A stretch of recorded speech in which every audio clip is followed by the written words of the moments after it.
Listo. Entonces, muchachos, hasta la clase pasada estuvimos hablando de criterios de evaluación financiera. Hasta la clase pasada yo les daba el costo de capital en el ejercicio. Y hasta el examen, que tienen plazo hasta el viernes, el ejercicio les dará el costo de capital. De aquí en adelante, para su proyecto, para el examen final, cualquier actividad que haya, ustedes tendrán que calcular también el costo de capital. Y es lo que vamos a empezar a ver hoy.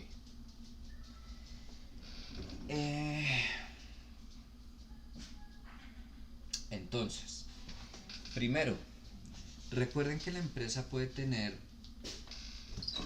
dos fuentes de financiamiento: recursos propios o deuda. Y en ese sentido, cada una de esas fuentes, regálenme un segundo, cada una de esas fuentes tiene un costo asociado. Vamos a empezar hablando por lo que es el costo de los recursos propios o del capital, ese dinero que ustedes colocan. Regálenme un segundito, por favor. Vamos a empezar por hablar del costo de esos recursos propios.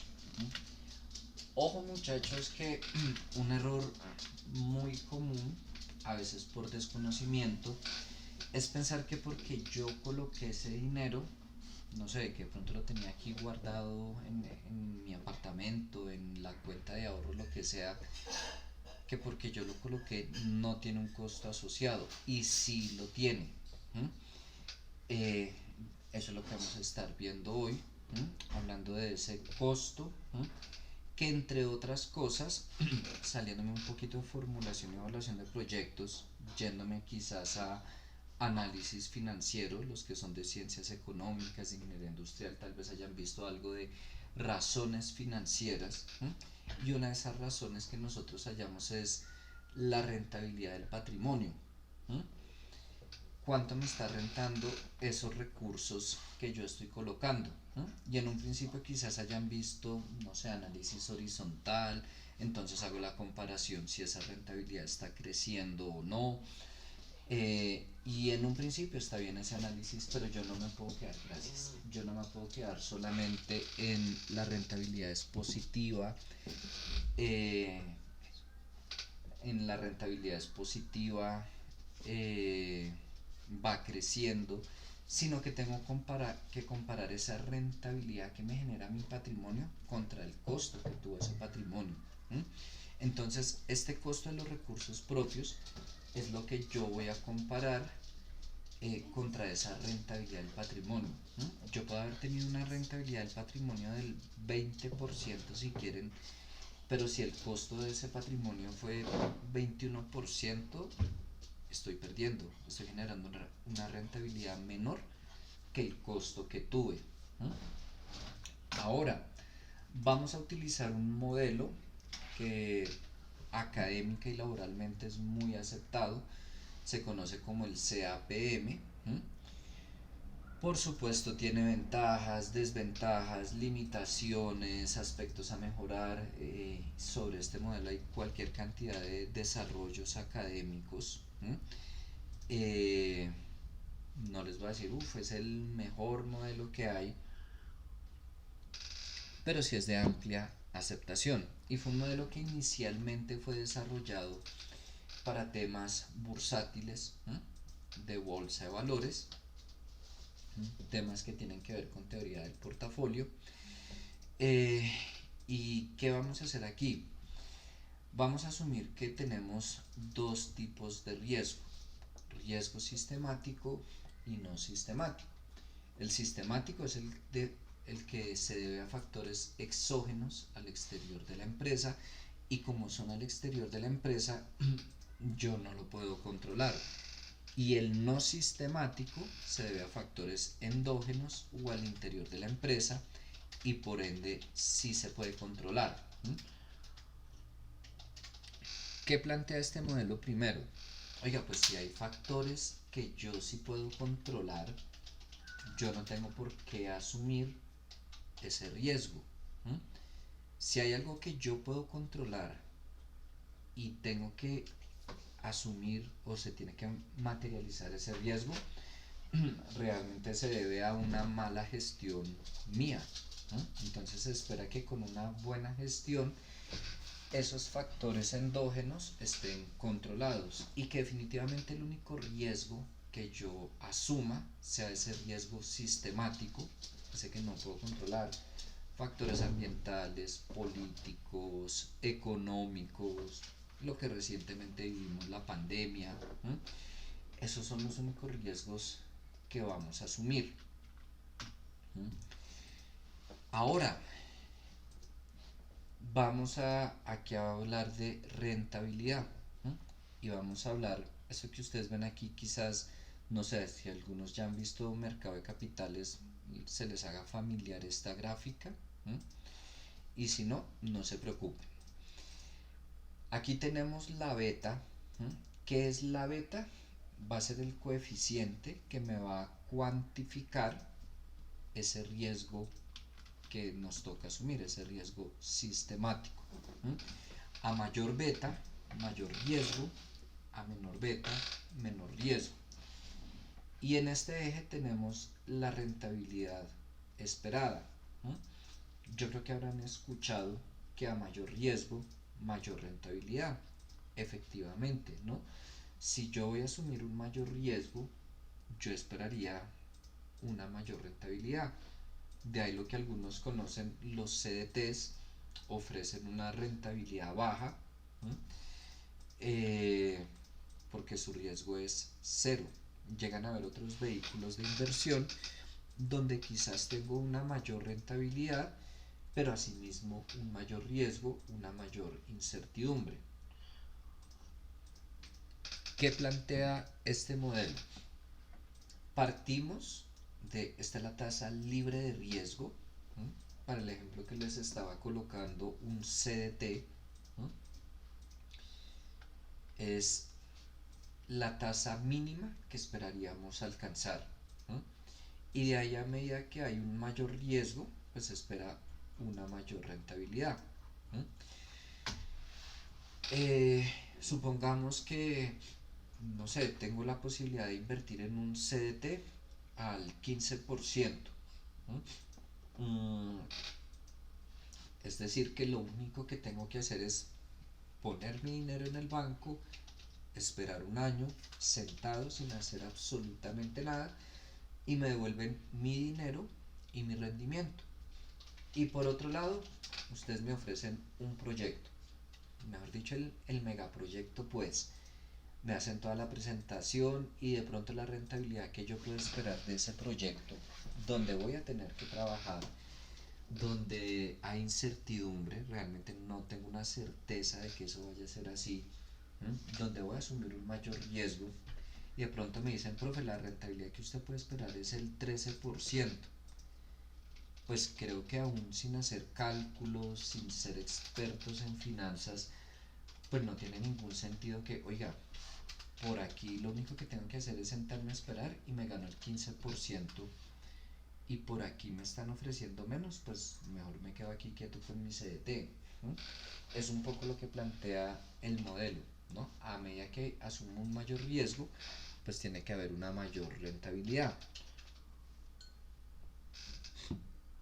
Ahora, va a depender de qué, también de lo que es la rentabilidad del mercado. ¿No? ¿Qué es la rentabilidad del mercado? ¿Cuál mercado? El mercado accionario, ¿no?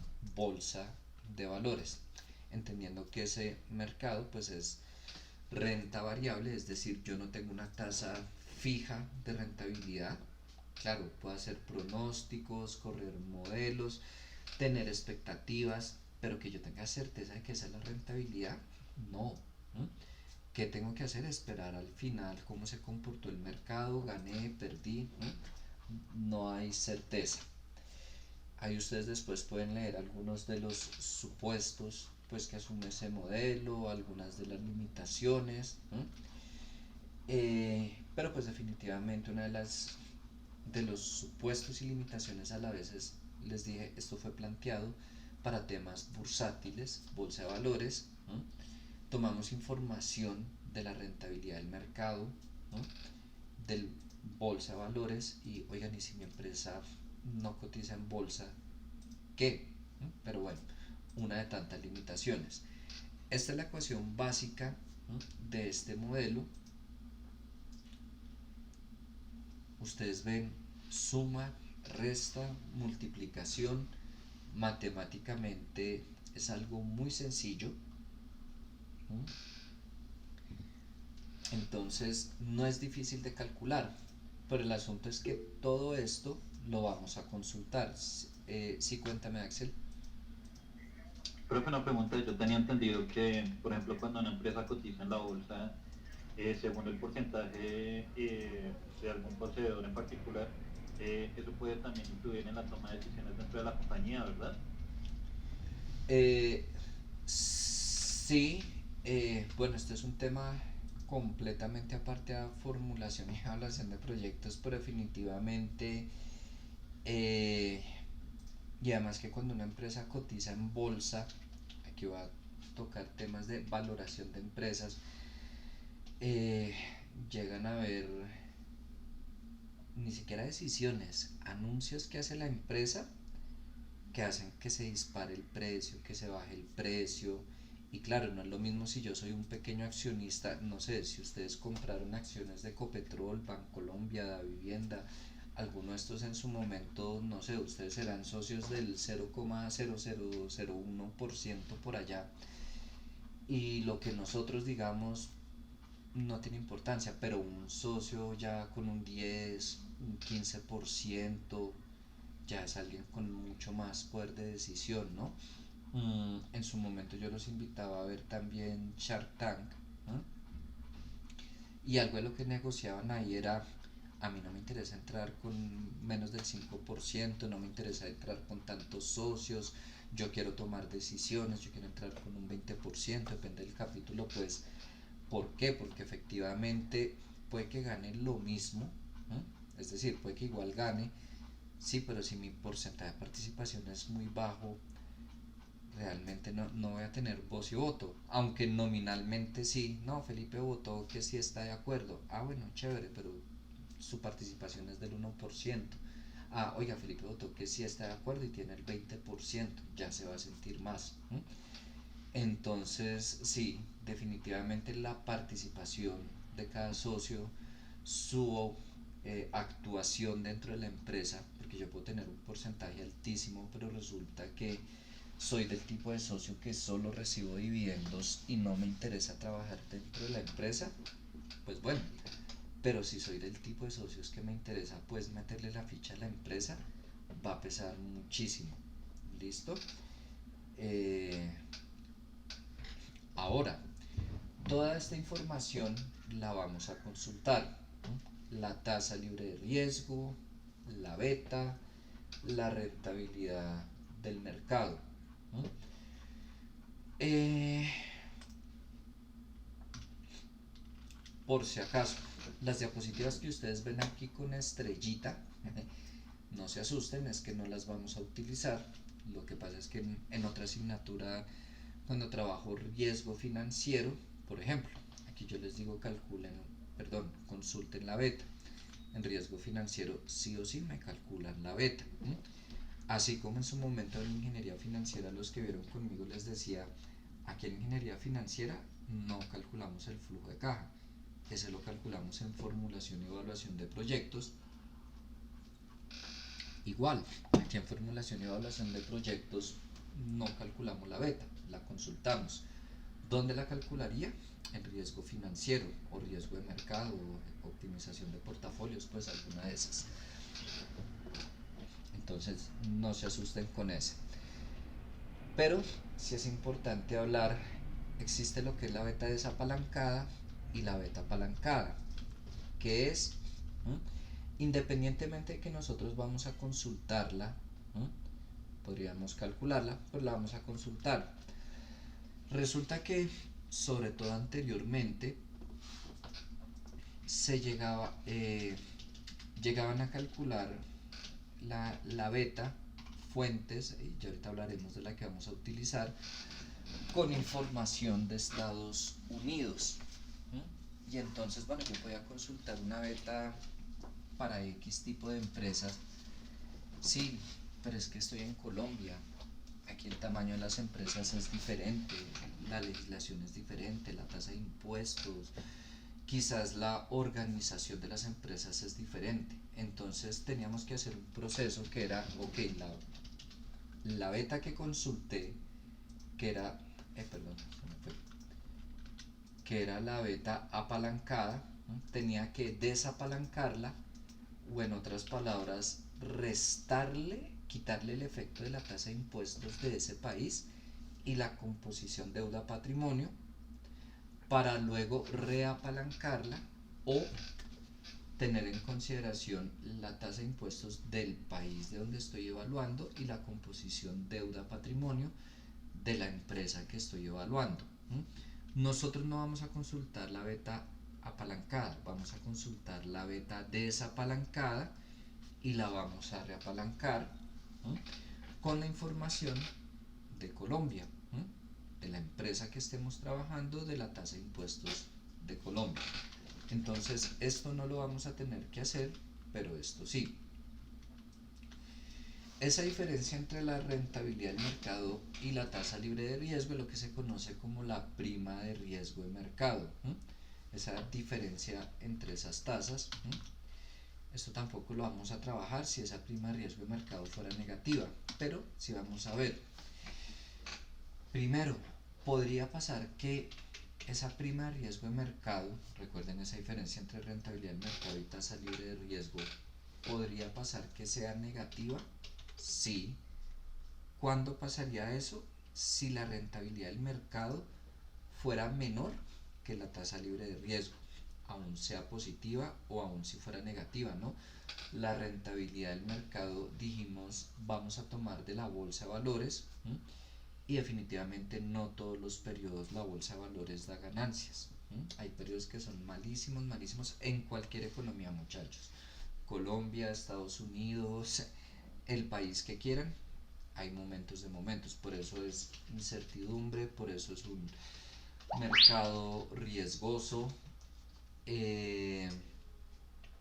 Si siempre se ganara, pues, todo el mundo invertiría ahí sin ningún problema, sin dudarlo. Pero no es así. Entonces llegan a haber momentos en que esa prima de riesgo de mercado es negativa, y aunque matemáticamente yo lo puedo resolver, económicamente pierde sentido la interpretación. Supongan que aquí tengo la tasa libre de riesgo que dijimos ahorita, 15%, que esto fuera negativo, por ende, independientemente del número, me queda menos por más menos. A la final me va a dar, no sé, 15% menos, pongamos 2%, 13%. Me estaría diciendo que ese costo de los recursos propios, 13%, fue el costo que obtuve, además de ese costo es la rentabilidad mínima que yo le voy a exigir al patrimonio que rinda. Y como vimos aquí atrásito, oiga, lo mínimo que yo espero es esa tasa libre de riesgo. No tiene sentido que yo invierta en un negocio con riesgo, con incertidumbre, para ganar menos o esperar menos que esa tasa libre de riesgo. Para eso me quedo con la tasa libre de riesgo. Entonces, cuando el resultado de ese costo de los recursos propios es menor que la tasa libre de riesgo, pierde sentido económicamente hablando. Ahí se plantea, pues, uno de tantos métodos alternativos que se utilizan. No se preocupen, aquí no los voy a colocar a trabajar primas de riesgo de mercado negativas, pero sí es importante que sepan que puede ocurrir. Si por algún motivo o tema, no sé, trabajo de grado que estén desarrollando, se acercan a este tema y, profe, me dio la prima de riesgo de mercado negativa, ¿qué puedo hacer? Con muchísimo gusto me buscan, les colaboro, pero por ahora no lo vamos a ver en esta clase. Eso tampoco nos interesa ahorita. Vamos a sumarle algo que es la prima de riesgo país. ¿Mm? ¿Qué es la prima de riesgo país? Es una compensación que se espera recibir por el simple hecho de estar invirtiendo en ese país. Y vamos a ver que no es la misma prima para Colombia, para Brasil, Venezuela, Panamá, España, el país que quieran. ¿Hay un método para calcular la prima de riesgo país? Sí. ¿Lo vamos a hacer aquí? No, porque no nos interesa, no es tema de esa clase, igual lo vamos a consultar. Pero por si acaso, y aquí sí es importante que lo sepan, ¿cómo se calcula la prima de riesgo país? Supongamos que yo estoy aquí en Colombia, ¿no? Y quiero calcular la prima de riesgo país por invertir en Venezuela. Yo voy a entrar a comparar, pues, que en una fórmula matemática, voy a entrar a comparar la rentabilidad de los bonos del gobierno de aquí de Colombia con la rentabilidad de los bonos del gobierno de Venezuela o el país que estuviera trabajando. Y ahí hago el cálculo y me dice, por invertir en ese país, no, espero ganar un tanto por ciento adicional. Hay dos principales fuentes, dos principales países de referencia con los que se calcula esa prima de riesgo país, y es para inversionistas norteamericanos, para inversionistas alemanes y también de Reino Unido, esas tres. Si ustedes colocan en Google prima de riesgo país de Colombia, puede pasar que se encuentren con dos y hasta tres valores, y entonces queda uno, bueno, ¿cuál de los tres tomo? ¿No? Y supongamos que todos están actualizados, pero son valores diferentes, y uno puede llegar a pensar, oiga, esta fuente está mal. Puede que todas esas fuentes estén bien, pero también es importante tener presente no solo cuál es esa tasa, sino cuál es el país que se está tomando como referencia para calcularla, porque muy seguramente si yo tomo la información de Estados Unidos para calcular la prima de riesgo país de Colombia, voy a obtener un valor completamente diferente que si tomo la información de Alemania, de Reino Unido, para calcular la prima de riesgo país de Colombia. Entonces, si yo voy a buscar en Google, en cualquier fuente, debo no solo hallar el valor, sino cuál es el país contra el cual se está comparando.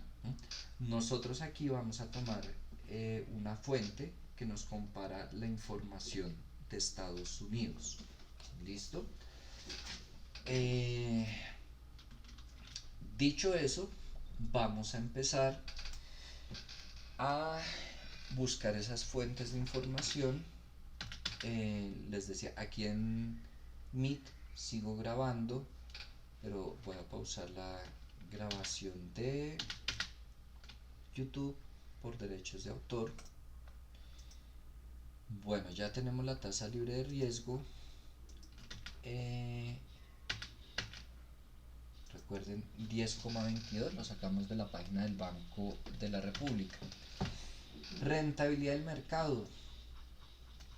Normalmente se calcularía, ¿cómo se calcula? Y si es cuando tenemos en cuenta esto de acá, que no les voy a pedir que lo calculemos, no me interesa en esta asignatura. ¿Qué hacemos? Lo consultamos también. Yo los invito a que naveguen en Google y busquen por ahí rentabilidad del mercado accionario de Colombia, a ver qué encuentran. Yo me voy a quedar en este momento y les voy a decir que utilicemos esa. Si buscan también lo encontrarán. 14,92%. ¿De dónde saco esa cifra? Justamente buscando en Google, y ya hace algún tiempo hay un estudio, una investigación que hicieron donde indican que el promedio de la rentabilidad del mercado, algo así como del 95 al 2017, no recuerdo ahorita el periodo exacto, como 20 años, 20 y pico de años, es esa, 14,92%. Hago una aclaración, tiene una desviación de 31%. Si tienen claro en este momento lo que sería ese promedio y lo que significa la desviación, ¿o no? ¿No? No, Ok. mm, Me les voy a devolver un poquito a lo primero, pues, que hayan visto de estadística. Eh, ¿Qué me muestra la desviación estándar? Eh, ¿Cuánto se llegan a alejar de ese promedio el 66% de los datos? ¿Mm? Hacia arriba y hacia abajo. Significa que si yo les digo que mi promedio es de 14,92, pero tengo una desviación de 31%, significa que hubo periodos en que la rentabilidad llegó a ser del 46% más o menos, sí, 46%, sumándole ese 31%, pero también llegó a tener pérdidas, ¿no?, del 17%, es decir, que los valores están entre el menos 17% y el 46% aproximadamente. O sea, fíjense, un muy buen periodo, 46%. ¿Mm? Y llegaron a haber pérdidas, pero sin embargo, pues ese es el promedio. Como les digo, pueden ahí buscar. Si alguno dice, profe, yo encontré otro dato que me gustaría tomar, ok, por lo pronto les doy ese. Si alguien quiere el estudio, con muchísimo gusto se lo comparto. Y vamos a tomar ese 14,92 para este ejercicio, también para el proyecto de ustedes. Repito, a menos que alguno diga, oiga, yo encontré este rendimiento del mercado y es el que voy a utilizar. Pero es muy importante, cuando yo voy a sustentar, cuando yo voy a vender, eh, tengo que mostrar el porqué de las fuentes. Me pueden preguntar por qué 14,92. Pues ahorita no recuerdo el estudio, pero obviamente si lo fuera a presentar, me documentaría bien, ¿no? Sabría, este 10,22 es de esto, este 14,92 es de esto, y así sucesivamente. Ya tenemos este y ya tenemos este. Ahora vamos a consultar la beta, también en otra página. Permítanme pauso por acá. Listo, entonces ya tenemos tasa libre de riesgo, que es del 10,22. Tenemos rentabilidad del mercado de 14,92. La beta desapalancada, nos falta reapalancarla, de este ejercicio de 0,83. Tasa de riesgo país para Colombia, 2,78%. Ya consultamos todos los datos que necesitábamos para acá. ¿Qué nos falta? Reapalancar la beta, y ya una vez la reapalanquemos, ahí sí calcular el costo del patrimonio. Entonces, en este momento, pues los invito a que tengamos un pequeño break, hoy sí, no sé, 20 minutos y ya. Y ahorita continuamos con el cálculo y el resto, ¿vale? Aquí por si acaso les pongo, esos son los datos que tenemos, todos los hemos consultado hasta este momento. Bueno, para el proyecto de ustedes, ese 2,78 también será el mismo, es decir, voy a colocar aquí lo que sería diferente, ese 0,83 por lo pronto.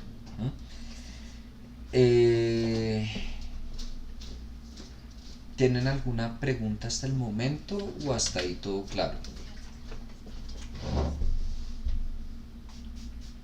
Bueno, creo que todo claro.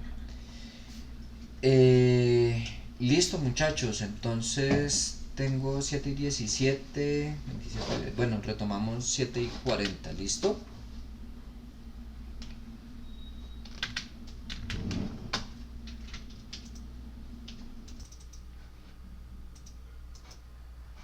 ahora vamos a continuar con el cálculo.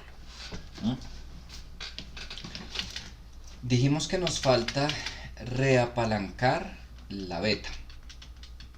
Vamos a ver cómo es que lo hacemos. Aquí tenemos la fórmula donde vamos a tomar qué información: la beta desapalancada, la tasa de impuestos, que ya la tenemos, la composición de deuda y de patrimonio.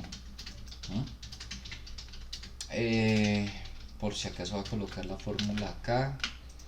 Regálenme un momento.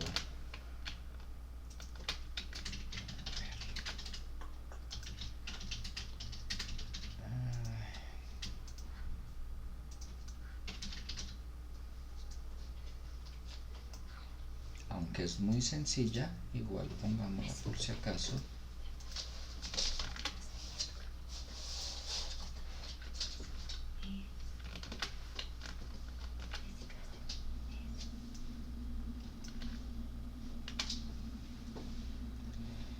Ahí está la fórmula. Dame otro poquito acá. Y otro poquito acá y sale.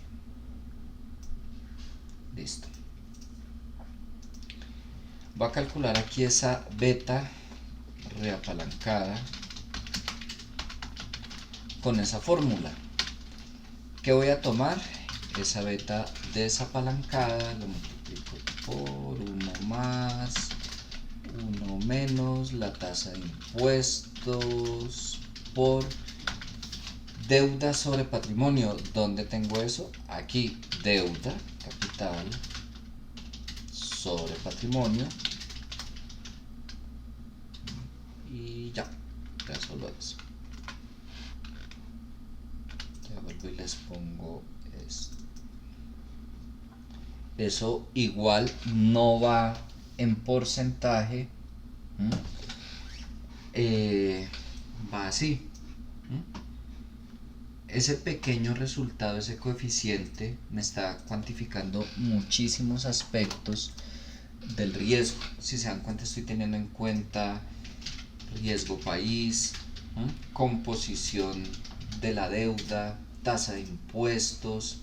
Entonces, una vez más, cada proyecto de ustedes va a tener distinto valor de capital social, distinto valor de deuda, distinta beta.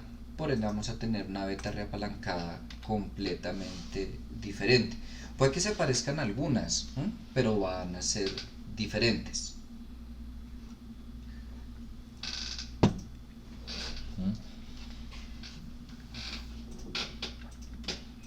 Fíjense que incluso, no sé, supongan que hay 2 proyectos de ustedes que son de la misma industria y tenemos la misma tasa libre de riesgo, el mismo rendimiento del mercado, la misma beta desapalancada, el mismo riesgo país, pero por el simple hecho de que una esté más endeudada, o bueno, simplemente que tengan una composición diferente de deuda patrimonio, va a implicar un riesgo diferente. ¿Qué pasaría si, por ejemplo, aquí, no sé, subiéramos el préstamo de 700 a 1000? Ahorita lo deshago. Cambia la beta reapalancada. A mayor deuda, mayor riesgo y mayor beta. ¿Qué pasa si aquí le colocaba el 0.55, creo que era, el de la industria de Paper Forest Products? Me implica un riesgo menor.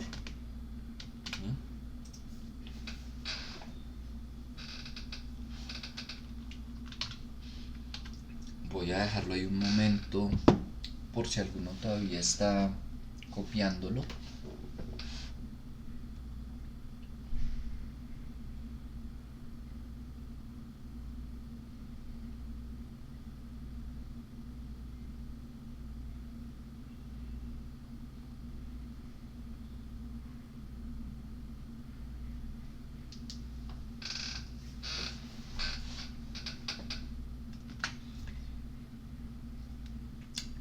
Y ahora sí ya estamos listos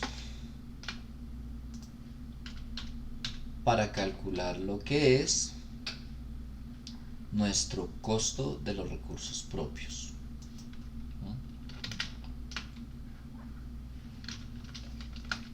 O nuestro CAPM. ¿Qué voy a tomar? La tasa libre de riesgo más esa beta reapalancada por el rendimiento del mercado menos la tasa libre de riesgo más el riesgo país.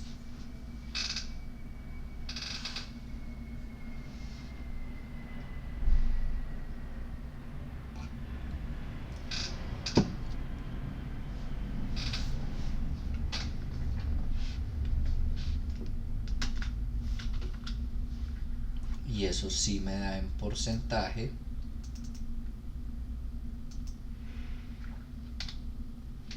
ahí vuelvo y lo coloco por si acaso. ¿Qué significa? Que por las condiciones políticas, económicas, geográficas, por el riesgo del negocio, ese sería el costo que tienen nuestros recursos y sería lo mínimo que esperaríamos de rentabilidad del patrimonio. Una vez más, en análisis financiero casi que seguro solo hayan el indicador. Los que vieron ya análisis financiero me corrigen porfa si estoy diciendo algo que no es, pero no lo comparaban contra el costo de los recursos propios, contra el CAPM, porque no es tema de esa asignatura este cálculo.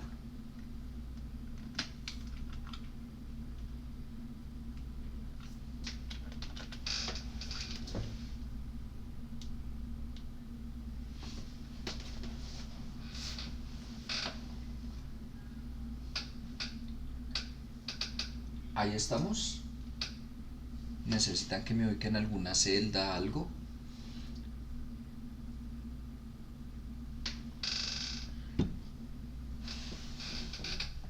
No.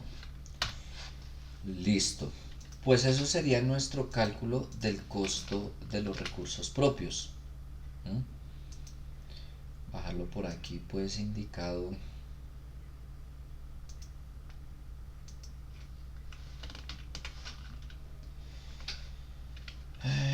Nuestro costo de los recursos propios. ¿Qué nos faltaría? El costo de la deuda y el costo total de patrimonio.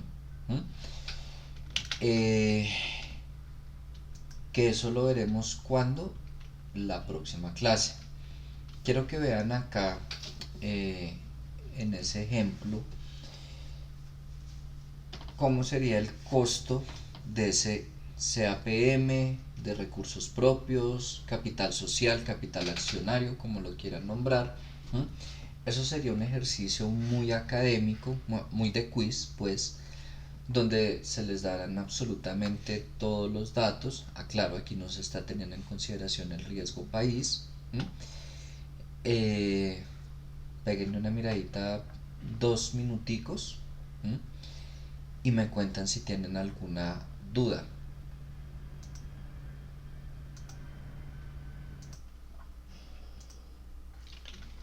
Listo, muchachos. ¿Alguna pregunta? ¿Es claro? ¿Algo que no hayan entendido? No, es que yo no entiendo, en mi caso, cuando hace referencia a tasa de descuento a propiedad, no, o sea, no entiendo cómo asociar. O sea, Perdón, ¿dónde dice tasa de descuento? ¿cuál es la tasa de descuento a propiedad? La pregunta. Momento. Pero aquí este ejercicio. Sí, señor. Ok, ¿cuál es la tasa de descuento apropiada para esto? Cuando preguntan ¿cuál es la tasa de descuento apropiada? Están preguntando por ese costo de los recursos propios. Recuerden, por ejemplo, cuando estábamos viendo BPN, relación beneficio-costo, que usábamos el costo de capital, ¿m? Para traer a valor presente, lo que estábamos haciendo era descontar valores. ¿M? Entonces, cuando preguntan ese cuál es la tasa de descuento apropiada, ¿m? ¿Con qué tasa se tendría que evaluar? ¿M? Ahí dicen, suponga que las acciones, bueno, un editor de libros, tiene una beta de tanto, la empresa, es importante esa parte, la empresa se financia por completo con capital accionario, es decir, no tiene deudas. Fíjense que yo les decía, el costo de capital completo lo vamos allá a la próxima clase. ¿M? Hasta este momento hallamos el costo de los recursos propios. Haría falta tener en cuenta el costo de la deuda, combinar ambos. Aquí cuando dicen que la empresa se financia por completo con capital accionario, el 100% de los recursos es capital accionario, por lo que ese CAPM o costo de los recursos propios o costo de capital accionario vendría a ser el mismo costo de capital, porque pues deuda cero. ¿Mm? Con ese costo de capital, recuerden que es que nosotros evaluamos los proyectos o es la tasa con la cual se descuentan esos flujos de caja del flujo de caja libre, ¿no? Para evaluar el proyecto. Y aquí lo que hicieron fue calcular ese, ¿viste que le dio? Ese CAPM, ¿no? Fíjense que aquí tienen la tasa libre de riesgo, de seguro es esta, ¿no? Tasa libre de riesgo es del 5% más una beta del 1.3, y por aquí ven a hablar de la prima de riesgo de mercado 8.4%. Recuerden que la prima de riesgo de mercado ya es el rendimiento del mercado menos la tasa libre de riesgo. Entonces ahí, y pues no hablan de riesgo país. Por ejemplo, este es un libro norteamericano. Sí, bueno, si ustedes se van a buscar ahí en el archivo de prima de riesgo país, la prima de riesgo país de Estados Unidos es 0%. ¿Por qué? Porque es el mismo país contra el que estoy comparando. Si nos fuéramos a mirar Alemania, y el país que estoy tomando de referencia para comparar es Alemania, sería 0%.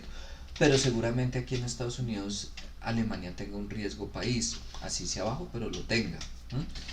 Entonces, como aquí estamos asumiendo un riesgo país de 0, o no estamos teniendo en consideración esa variable, una de las dos, el CAPM va a ser solamente la tasa libre de riesgo más la beta por esa prima de riesgo de mercado.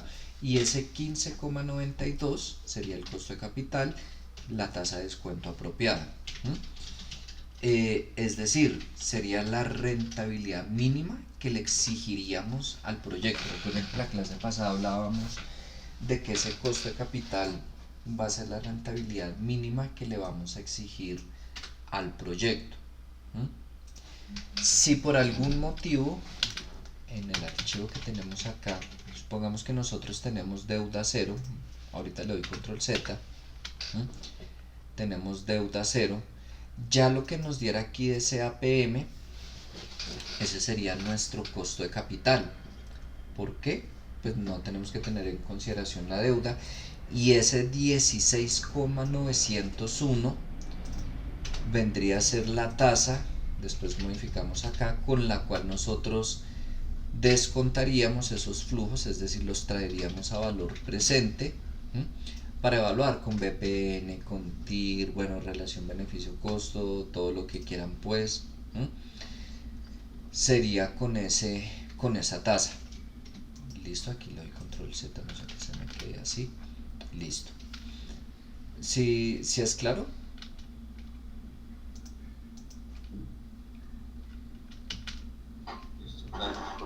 Vale, con gusto.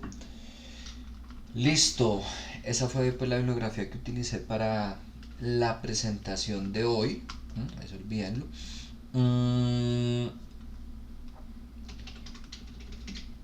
Cálculo del costo de capital. Seguiremos la próxima clase. El examen fue lo que ya tuvimos. No se asusten pues que otro examen. Voy a decir presencialmente me hubiera alargado muchísimo más. Pues suelen haber más interrupciones, no sé, que profe, que venga el computador, lo que sea. Aquí una de dos, o, o iban entendiendo todo perfecto, o casi no interrumpieron, como sea, pues estoy seguro que si hubiera sido presencial nos hubieran dado, pues yo que sé, 8:40. Por lo pronto permítanme un momento, voy a parar aquí la grabación